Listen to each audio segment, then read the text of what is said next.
চালিয়েছেন যারা হত্যাকাণ্ডের সঙ্গে, তাদেরকে আইনের বিচারের মুখোমুখি করা, আইনি প্রক্রিয়ার মাধ্যমে, সেটাও কিন্তু আমাদের ন্যায় বিচার আইনের শাসনের অন্যতম একটা অনুষঙ্গ। সেই বিষয়টি আমরা আদালতের কাছে বলেছি।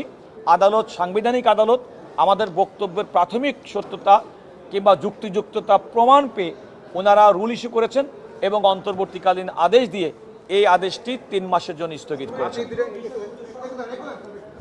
আপনি দুইটা পয়েন্ট বলেছেন কোর্টে, যে এটা ব্লাইন্ড অর্ডার এবং দুটো গ্রাউন্ড তুলে ধরেছেন, গ্রাউন্ড দুটো একটু বলেন। আমরা প্রথম যে গ্রাউন্ডটা বলেছি সেটা হচ্ছে এই অফিস আদেশটি আমাদের বর্তমানে সাংবিধানিক যে বিধান, কোনো ব্যক্তিকে গ্রেপ্তার থেকে নিষ্কৃতি দেওয়া, অন্যায় এবং হয়রানি থেকে নিষ্কৃতি দেওয়া, অ্যাট দ্য সেম টাইম কোনো অপরাধ যদি কেউ করে থাকে সেই অপরাধীর শাস্তি বিধান করার যে আমাদের আইনি কাঠামো, সাংবিধানিকভাবে আমাদের ফৌজদারি কার্যবিধি এবং পুলিশ রেগুলেশনস অফ বেঙ্গলের মধ্যে বিধৃত আছে। এই আদেশের মাধ্যমে সেই পুরা প্রক্রিয়াটাকেই